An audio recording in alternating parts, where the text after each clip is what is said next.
Hey, John. Obviously, Rich Morin here, the Arizona Republic. I guess just to start out, if you could share with us, I guess, the latest information you have from the NHL, and I guess how often you've been communicating with them lately, and just any new information you can tell us. Hey, Rick, good to hear from you. Look, the NHL has been phenomenal in terms of communication. I'm lucky to have friends in other leagues, and I can say for sure that the NHL has been at the forefront of just communicating and collaborating with the different organizations. So we get daily updates, daily discussions. Sometimes there's not much to update on, but this is something where things change so much that it's very appreciated by all the clubs I know. There's really nothing in the latest, other than just talking about the self-quarantine timeline and what that might look like moving forward.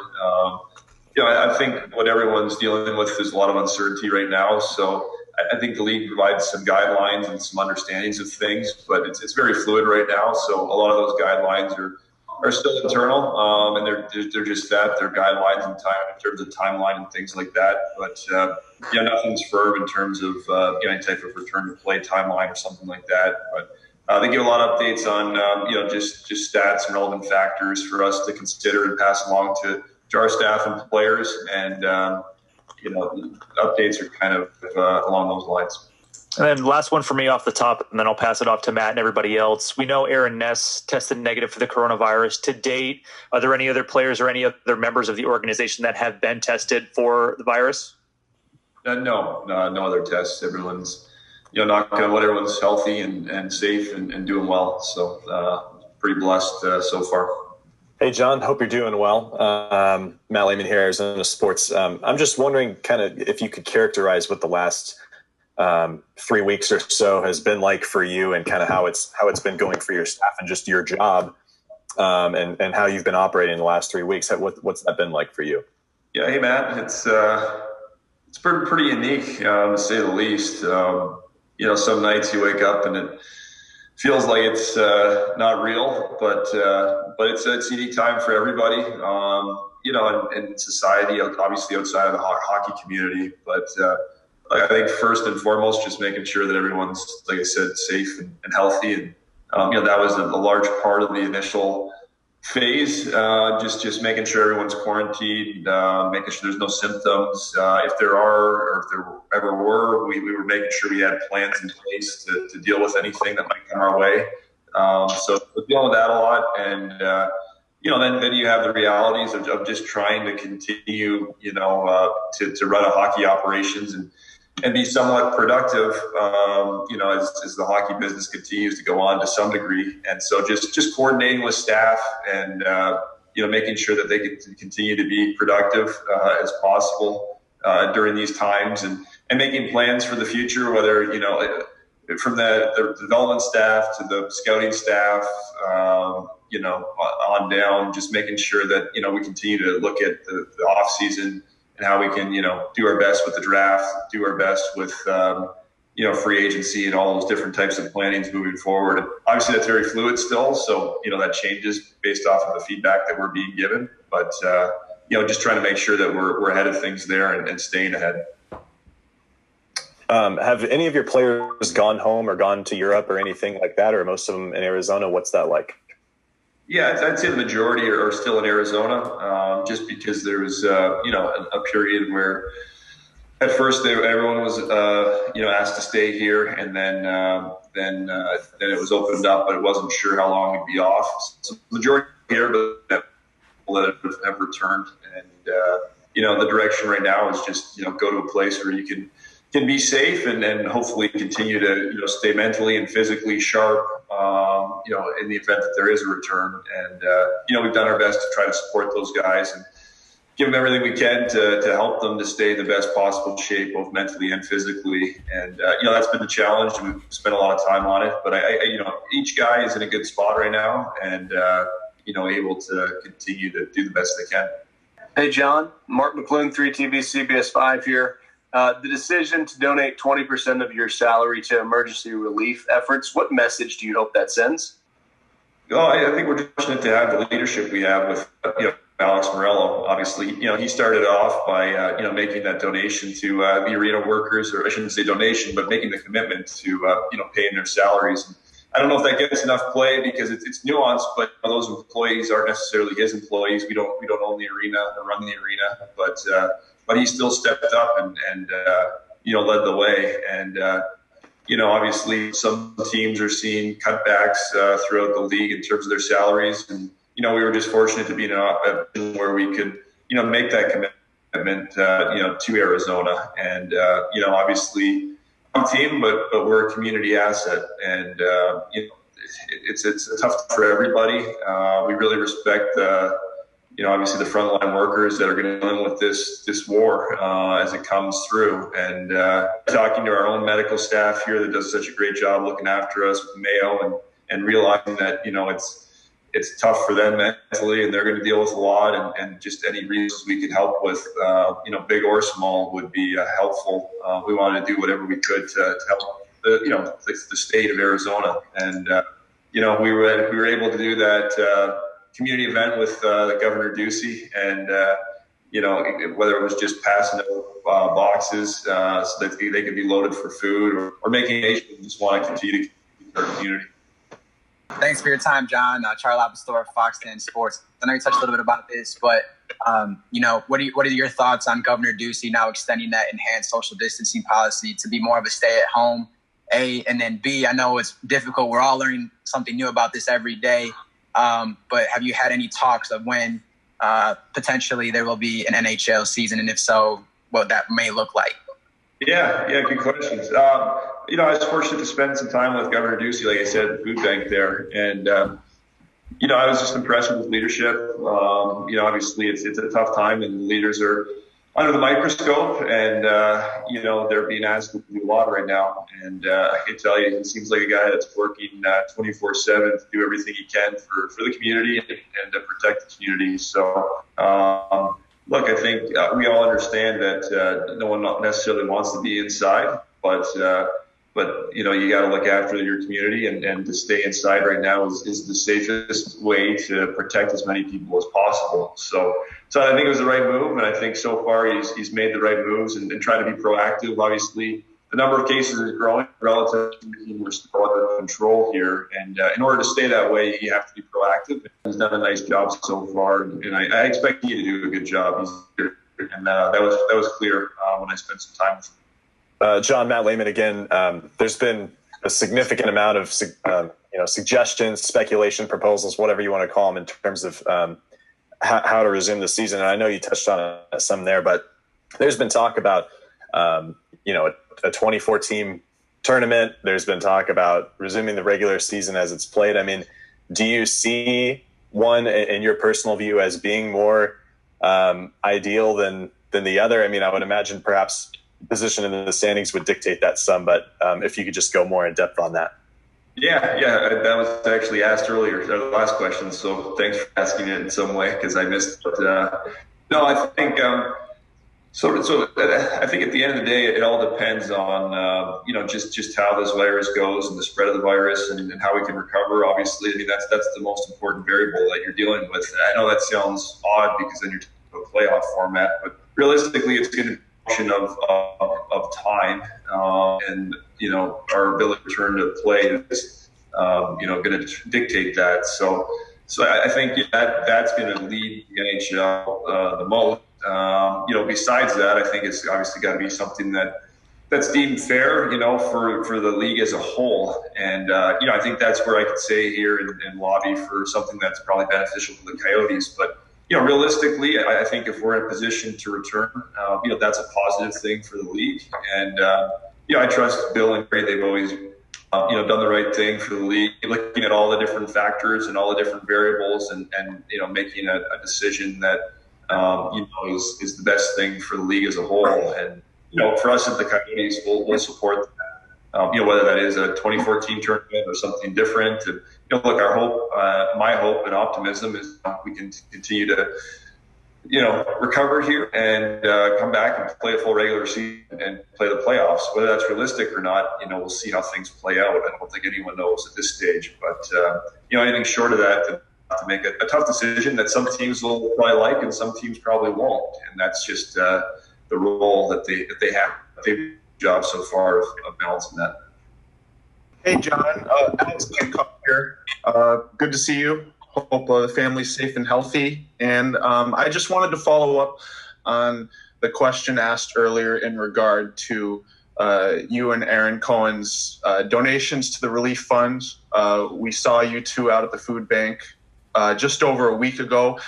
And you cited the inspiration of the people working on the front line, the healthcare workers, the EMTs and whatnot. Can you walk us through the process of making that decision, from start to finish, to support everything that's going on right now? Yeah, I think, like you said, I got to repeat myself in some ways. It's your lead from leadership, and then just wanting to follow that lead, be a leader, and recognize my role as the head of hockey for the Coyotes is an important one for the community, and wanting to be a part of your community, not just from a hockey perspective, but my family's now from here. My daughter was growing up here, was born here. And like I said, we interact with a lot of people on the medical side of things. We come across all the firefighters and cops and nurses, and you go to line.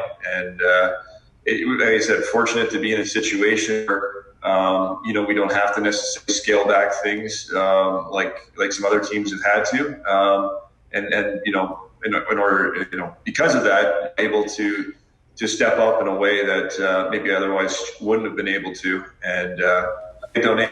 And like I said, this is a scary time, and there's a lot of resources need to go to combat this, and want to do whatever we can to help and support. And I felt it was right to do that. And it was really Aaron Cohen's idea at first, and he brought it to me, and I thought it was a great idea, and we could partner on it and do it together. So that's what we did.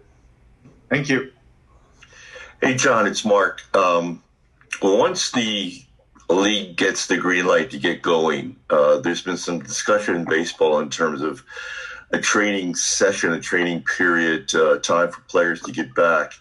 Do you have any sense of how long it would take to kind of get back to game conditioning in a game environment? Are we looking at a week, 2 weeks, 3 weeks? Has there been discussion about that at all? I think there's been some general discussion, just that obviously from a player safety standpoint and competitive integrity standpoint, whatever we do decide to do is going to have to be in line with that discussion with the players. And I think ultimately, the players are the ones that will know the most about that timeline, and they'll probably give a lot of feedback and really be engaged in what that looks like. But I think to give a set timeline, I think it all depends on when the return to play is. And I think the longer we go out, probably the longer the ramp might be required. And then again, the same lines, if in the near term we're able to, and when I say near term, that's relatively speaking, if we're able to get back to some training, skating and things of that nature before we would get into some type of a formal training camp, that would have an impact on things as well. Obviously right now, as we sit here, no rinks are open. Guys haven't skated for a number of weeks. A lot of our guys I know, they haven't not been on ice this long for a long time, years and years. So, probably since they were kids. So, now it's a tough time, but like I said, as things start to recover, I think, you'll get an opening up of opportunities to train and get on the ice. And, that would help, go into any training camp situation. Some of the arguments that the at the Major League Baseball level indicated about a 2 or 3 week time window for players to get back. For hockey, is that realistic? Would it take a little longer, less? I know it's a difficult question to answer, but there's been some assessment at the Major League Baseball level that it would take about 2 or 3 weeks for players to get back. Would that be the same for hockey, do you think? Well, I think, ball their season hasn't yet started. So I think they're starting point than us. As it goes on, we're probably in a more similar position. But, to give you an example, and this is obviously unrealistic, but if we were to start today, I think we would need 3 weeks to ramp up. But, if this stretch of months, which, hopefully it doesn't, then it would take a bit longer, would be my guess. John, I know with all of us practice social distancing, I know it kind of puts things in perspective, realizing what's important in life. I mean, is there anything that you've learned through this time over these past few weeks or so? And is there any hobbies that you might have, picked up or enjoyed doing during this time? Yeah. Well, the nicest part, almost 2-year-old daughter now. So definitely getting more family time, whether it's card time. She likes to just run in and interrupt stuff, but I'm happy sometimes when she interrupts me. But so in that sense, I'm always reading, so you're reading a lot of different things, and it is an interesting time where sometimes in life you get almost obsessive about things, and you lose track of it. It just becomes life, and in a lot of ways, this quarantine forces you to almost break that obsessive pattern, and it's probably a good thing. It gives you a break from some things, allows you to take a step back and take a more holistic view. For me, I actually spent the majority of my time obviously has been spent, the first bucket would be just communicating with our and our staff and making sure that they're healthy and safe. And, beside that, I've spent a lot of time working some of my data analysis skills, kind of try and create some of my own models in terms of what this outbreak looks like, this pandemic, and what it means in North America and across the world. And it's been pretty interesting. I actually learned a lot about data science and how it applies. And I'm certainly not an expert in the medical field by any stretch, but it's been pretty interesting. And I think a lot of the answers to a lot of the questions that are being asked today really relate to, when's a realistic timeline to return to play or return to normalcy in society, and our ability to take in information and try to understand it. That'll probably dictate what that timeline looks like. So I spent a lot of time building out my own models to see what things look like moving forward, and it's difficult. So a lot of respect for the people that are out there that are doing a lot of work in this field. And a lot of these, press conferences that are ongoing, you see them talking a lot about their models and their data and what it means moving forward, and pretty interesting time for that. So it's been, for me, it's actually been enjoyable. Some people have different approaches to cope. They want to just set it aside, not turn on the news. For me, I want to know more. So I've been spending a lot of time looking at that. John, Nick King from 3TV's TBS 5, talking about the data models there. Is that comparable to something that you create when you're doing your job? Yeah, well, I'm in a nice position right now where those models are being built for me, and then I'm the one interpreting a lot of them. Obviously, I've got a background in doing more modeling myself. So yeah, started doing more modeling myself, and I'd say that, obviously the subject matter is completely different, but it's amazing what you can learn, from some of those,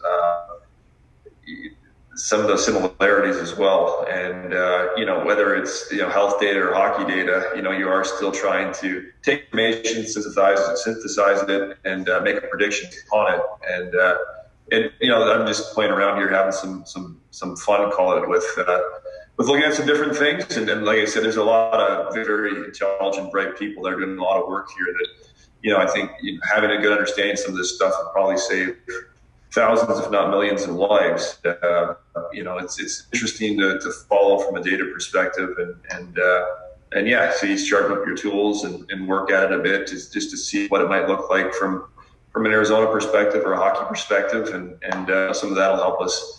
And just, hopefully when we can get some normalcy here in the near future. Yeah, John, just one last one from me. Rick Morin again with the Arizona Republic. You mentioned how players have gone so long without skating. This is obviously not the norm for them, even for most of them in the offseason. They don't go this long without skating. What's been the message to players to try and stay in shape? I know you guys obviously have you have your strength and conditioning staff. You have a very regimented in terms of eating and nutrition, and that's all very regimented during the season. What have been the steps that you guys have taken to try and replicate that of self-isolation phase, and what's been the message to the players? I think the message is, first and foremost, stay safe. That's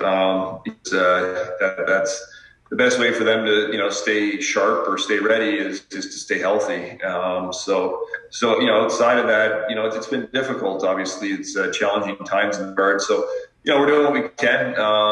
Every player has an individual program that our strength staffs put together for them. We've kind of taken stock of what they have at home. Everyone has a different setup. Some guys are lucky enough to have a home gym.